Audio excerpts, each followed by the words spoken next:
I gotta ask you this though, Jock. What up? All right, man. Go off from rapping in the studio to rapping every morning, sir.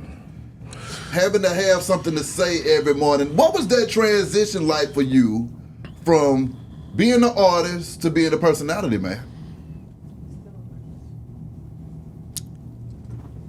The transition from being an artist and taking on the platform of radio. Come on now. Because I won't say going from an artist to a personality, because I've been a personality as an artist.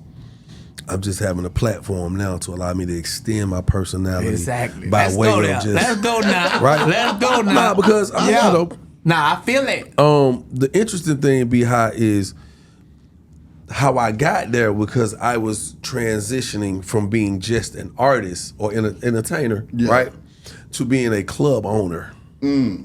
So that put me in a position where I had something to market on a regular basis other than just myself. That's right.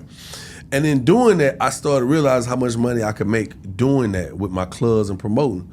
So I said to myself, damn, I need something that's stable, that I don't got to go far out of my city to get a bag, because at this point as an artist, man, outside of our residual monies that we collect, outside of residual capital, you gotta goddamn, you depending on goddamn if you gotta walk through or a show. Facts. And I started realizing, like, damn, I don't want to ever have to live show to show. Facts. Right? Yeah. Until I get another check that's coming. Facts. My residuals. Yeah. So I said, well, damn, while I'm doing these clubs, I might as well go ahead and promote on the radio. So in the process, I walked in the radio and like I said, hey man, give me a job. Not even say give me a job. I said, let's take over the city. Ooh. Nigga looked at me and said, what you talking about? I said, man, give me a show. I'll show you. Because now I'm gonna take my voice. That's right. And your platform. Come on. And when them two merge, I can It's going down. advise people where to go. Uh-huh.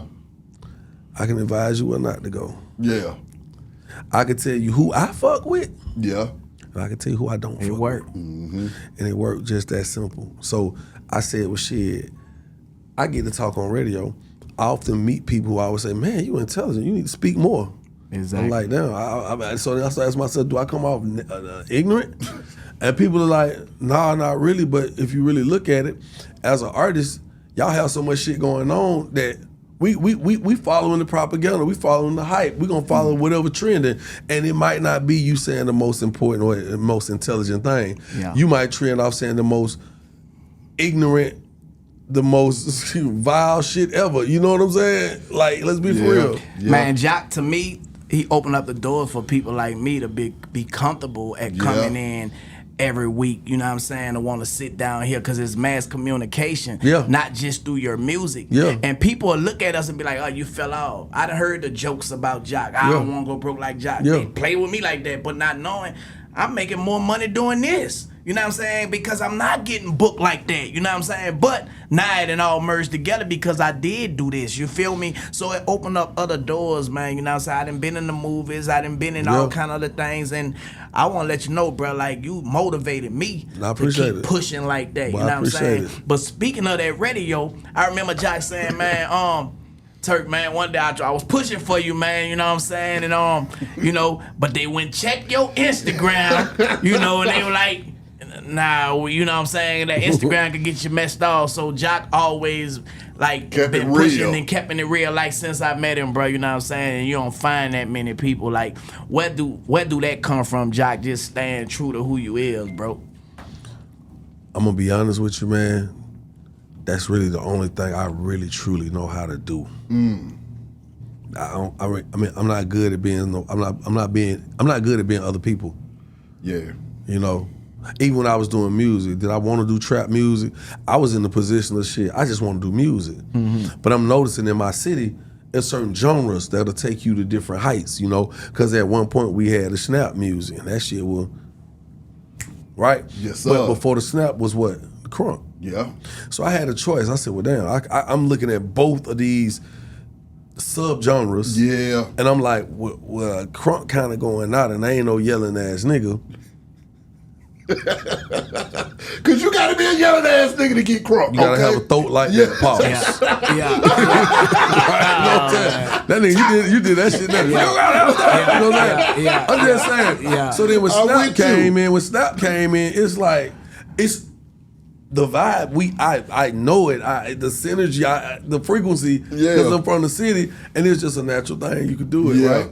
But I was just like, I don't know if that's me. I don't know if I just want to dumb my music or sound down to that capacity. The beats are empty and it's a snap. You want to hit a snap, we rocking. So shit, I just like, man, I'm gonna just do what I feel. I'm gonna be who I am, and I think that's why I've always been able to just find my own pathway through it all, because niggas always walk up and be like, well, bro, really ain't trying to be nobody else. He sound like his own person. He ain't trying to be Tip. He ain't trying to be Jeezy. Come on. He ain't trying to be Gucci. He ain't trying to be Gotti. That job. Exactly. And then I'm a nigga that's so versatile. I just would go to nigga shows and shit.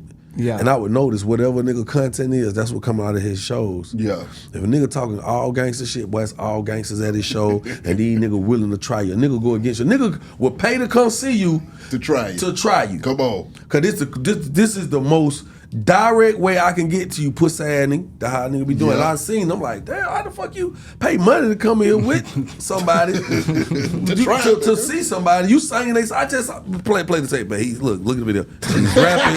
The nigga's rapping line for line. Look, the nigga racing his Heineken on people. The niggas, you know what I'm saying? The nigga got the beer in the hand, and the arm with the blunt. But then now he's trying the nigga. He heckling because the liquor done kicked in there. On some gangster, I want to see how really gangster this nigga is. Then I would notice, for me, I always had women at my shows. Yeah. Because I always promoted a good time, and I always promoted, a little sexual undertone in my music, and I just realized that women are more peaceful than men. Yeah. Thanks. So that's just kind of one of the things as far as me being me. I just try to stay true to myself, bro. Like, I don't know how to do nothing else or be nobody else but me, because I feel like I perfected being me. Like, I could walk out the room and nigga be like, nigga Jock silly. He might say some shit like this. Jock might do some shit like that. Yeah. Because I branded myself enough for people to be like, hey man, bro really do what he wanna do. Like, I'm not confined to a sound. I'm not confined to a look. I'm not confined to a certain race of people I could be with. I'm not confined to a certain topic, Answer me this though, Jock. How many years have you been running that morning show? 8. Okay, that's perfect for this question right here. As an artist, having to get on that morning show and give eulogies every other month, what is that like for you when you see the young artists pass and this whole generation just really kind of going through it and having to talk about it every day? Because see, that's another thing about radio. We talking about real time. You went home last night, woke up this morning, and now we got to talk about some shit, regardless of if you had a chance to process it or not. What has that experience been like for you, man? Man, I'm gonna keep it 100 with you, man. It really just allows me to double down even more on the values I stand on. Yeah. Because I would always tell my family, my bros, my homies, my partners, my cohorts, niggas in the industry with me, I say, hey man, you really gotta be about your shit out here, because you'll look up and niggas around you gonna be dying, niggas gonna be getting locked up, niggas gonna fall off. Come on. And it get to a point where when you start saying,